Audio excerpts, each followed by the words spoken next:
Alors, Pauline, on est ici à un de tes espaces de travail, Oui. dans ton atelier. Et puis tu vas nous expliquer comment tu procèdes, quelles sont les différentes étapes, en gros, pour fabriquer un chapeau. On ne va pas parler de casquette aujourd'hui, mais on va se concentrer sur le chapeau.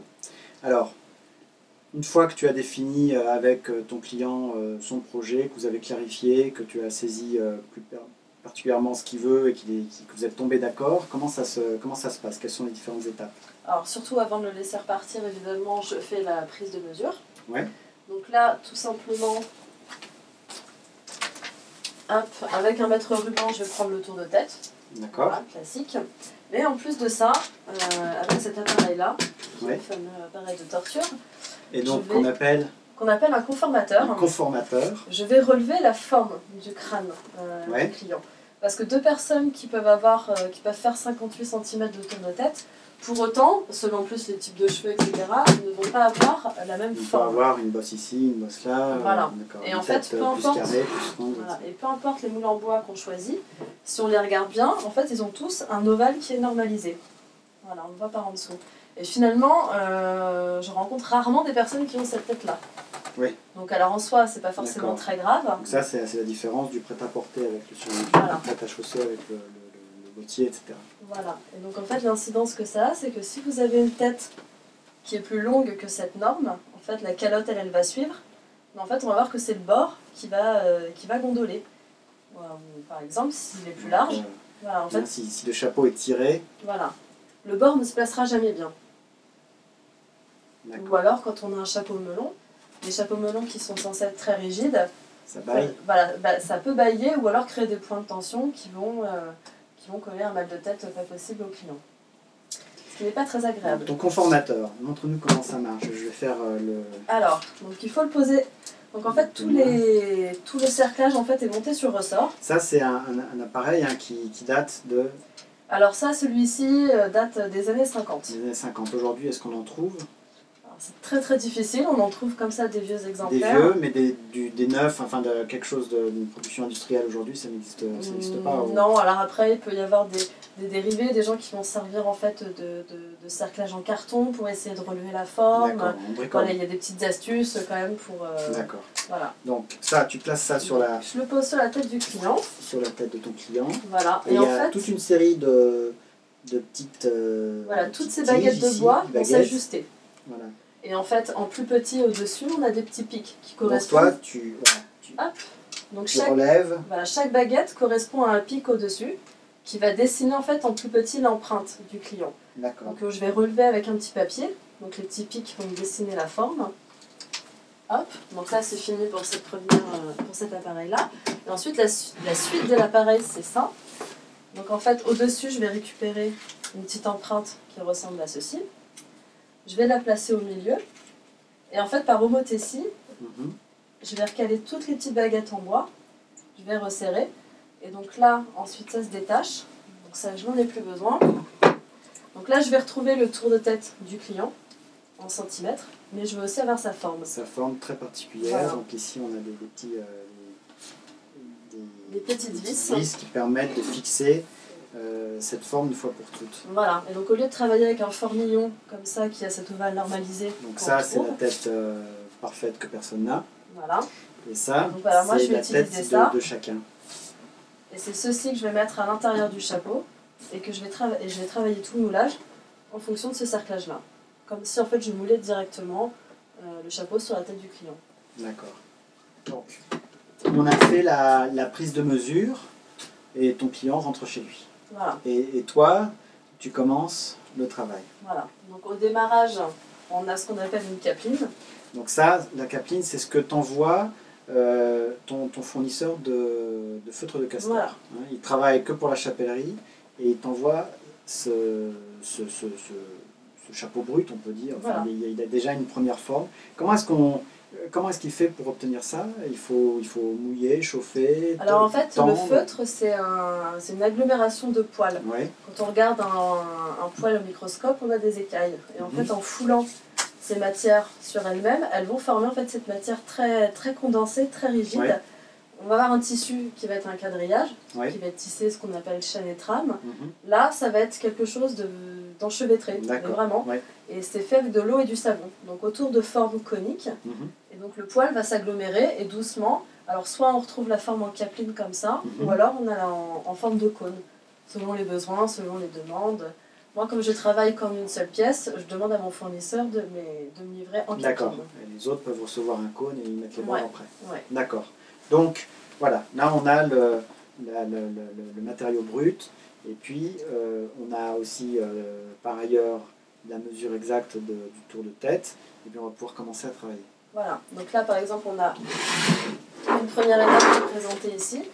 C'est-à-dire que je vais mouler, en fait, la profondeur de la calotte. Pour comprendre, là-dessous, on a une forme, comme ça. Donc avec cet ovale toujours normalisé. Ouais. Parce que le côté mesure viendra juste après. D'accord. Donc là, on va surtout s'attacher à la hauteur et aplatir bien les bords. Parce que l'appareil qui est ici, qui s'appelle un coupe-bord, très simple, voilà, j'ai besoin que les bords soient très plats pour pouvoir les couper avec. Et c'est ensuite que je vais les mettre en forme avec les moules nécessaires. Donc là, je vais définir l'entrée de tête avec la ficelle. On va essayer de montrer ici. Donc là, on a un élément en bois sous ce feutre que tu as reçu, sous cette capeline. Et là, on a donc, une ficelle qui te permet de définir. Voilà, on va définir l'entrée de tête. Et donc ensuite, pour mouler les bords, on retrouve des moules comme ça, qu'on va appeler colliers. Donc dans ce cas-là, en fait, il faut mettre le chapeau à l'envers. Ouais. Et en fait, selon les formes, selon les pentes, etc., je vais utiliser ce dont j'ai besoin pour donner la forme voulue. D'accord. Et concernant en fait toutes ces formes en haut, en fait, c'est des choses que je vais faire à la main. C'est-à-dire que je ne vais pas partir d'un bois comme je peux avoir ici, où on a déjà les creux et les formes d'imprimé. Parce que ce qui est important sur mesure, c'est justement de pouvoir choisir toutes ces choses-là. Ouais. Donc il ne faut pas partir de bois à chaque fois, parce que les bois comme ça coûtent quand même assez cher. Donc si on veut pouvoir proposer une multitude de choix, à un moment donné, il faut se débrouiller autrement. Et donc en fait tout ça, je vais le faire à la main, toutes ces formes-là, comme ça.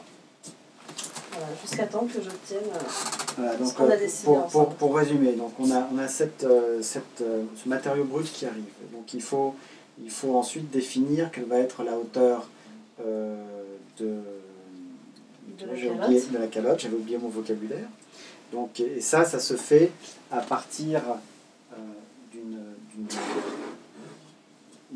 voilà, ça se fait à ce moment-là. C'est là, donc définir la tête, l'entrée de tête, ça va permettre de définir la hauteur de la calotte, si je comprends bien. Voilà. Ensuite, on coupe les bords tout de suite.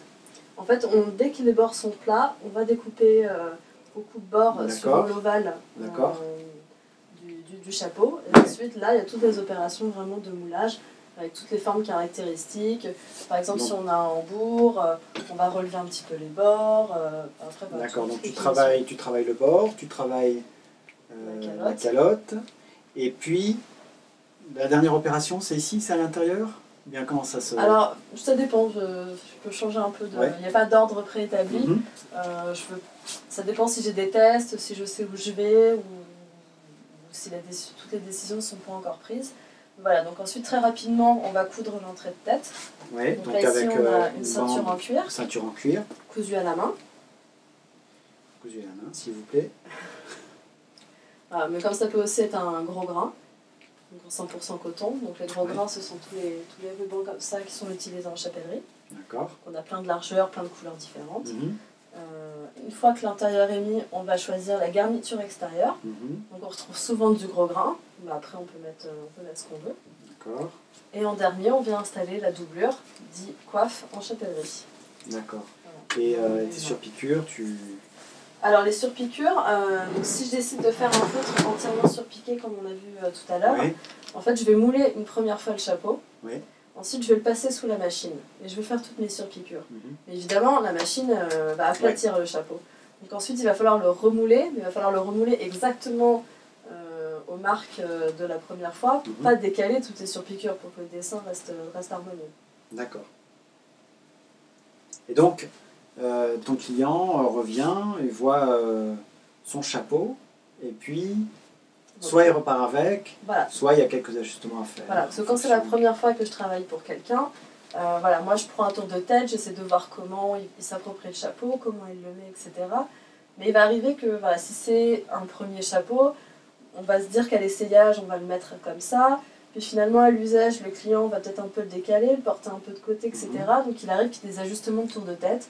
Je vais me retrouver un petit peu trop grand ou un petit peu trop petit sur certaines mesures. Donc là, on pratique les retouches jusqu'à temps que le client soit satisfait. D'accord. Il y a différentes épaisseurs de feutre. Comment tu travailles avec ton Alors en fait, on peut choisir effectivement les finitions, le ponçage, les couleurs, tous ces trucs-là, la taille de la calotte, etc. Donc moi, je suis habituée en fait depuis mon apprentissage chez Farman Seba à travailler avec ce castor-là, avec cette finition-là, parce que je trouve que pour un port urbain en fait du chapeau, c'est un peu l'idéal. Alors tu viens de parler de Fernand, ça tombe bien. On va parler du conformateur. Ça, c'est un conformateur. Je vais le manipuler avec beaucoup de précaution parce que je sais que tu tiens comme la prunelle de tes yeux. Ouais, normalement, personne n'a le droit d'y toucher. Alors, donc ça, c'était le conformateur. Ouais. Donc j'ai appris à travailler avec cet appareil-là qui appartenait à Farman Seba, dans la chapellerie DBM dans laquelle j'ai fait mon apprentissage, qui lui-même le tenait en fait du département Gélo chez Lanvin où il était chapelier sur mesure. Il se servait déjà de cet appareil-là là-bas. D'accord. Donc tu as travaillé combien de temps avec On a travaillé 3 ans ensemble. 3 ans ensemble. Ouais. Et donc en 2010, suite à son décès, du coup j'ai racheté le matériel et je me suis lancée à mon compte. D'accord. Ce qui était déjà prévu entre nous, sauf que bon, ça arrive un peu plus tôt que prévu. Oui. C'est une magnifique histoire. Juste avant qu'on parle de tout ça plus en détail, de ton parcours, on répète, hein, ça c'est du feutre de castor, vous voyez, sous la pluie avec, c'est fait pour. Oui, la pluie, la neige, le vent, justement, le chapeau est quand même... Il ne bougera pas. Voilà, un chapeau sert de protection. Et moi, il m'arrive très souvent d'avoir des clients qui arrivent et qui me demandent s'ils peuvent prendre la pluie avec leur chapeau. Ce qui est quand même incroyable, alors que justement c'est fait pour. Et justement, cette matière-là est faite pour résister à toutes ces intempéries. Voilà, un couvre-chef, un chapeau, une casquette, c'est fait pour se protéger du soleil, c'est fait pour se protéger de la pluie, voilà. C'est fait pour tenir chaud à la tête, ça a un usage pratique. Voilà. Alors après, il y a quelques petits trucs et astuces pour évidemment maintenir la forme, etc. Quand on a pris une grosse pluie, des choses comme ça, mais voilà, il n'y a pas de problème à ce niveau-là. Bon, fantastique. Écoute, ce sont des très beaux outils, c'est ça qui est aussi intéressant et peut-être aussi dommage avec l'artisanat d'aujourd'hui, c'est qu'on a des outils qui sont magnifiques, qui sont souvent récupérés par des musées. Et qui sont très durs à trouver, qui sont très durs à réparer. Et quand un outil disparaît, il y a une partie du savoir-faire aussi qui est mis en danger. Donc c'est tous ces outils-là qui sont... Mais c'est aussi ce que j'aime en chapellerie, c'est que le défi maintenant, c'est qu'on n'a pas tout sous la main. Donc c'est-à-dire que parfois, pour faire une finition particulière ou une forme particulière, nous, on va être obligés, modiste ou chapelier, de créer l'outil pour pouvoir faire cette finition. Oui. Donc, ça après moi c'est quelque chose qui m'amuse beaucoup mais qui forcément limite beaucoup parce qu'à un moment donné on a beau se creuser la tête, c'est vrai que si on n'a pas l'outillage on est bloqué. Voilà, il y a une partie patrimoniale qui existe aussi dans ce métier. La chapellerie, juste avant qu'on passe à ton parcours, la chapellerie au début du XXe siècle, c'était une industrie florissante. Il y avait des centaines, des milliers d'ouvriers qui travaillaient dessus. Comment ça se passe? L'âge d'or de la chapellerie, c'est quoi? C'est début XXe siècle, les années 20, 30, un peu avant, un peu après?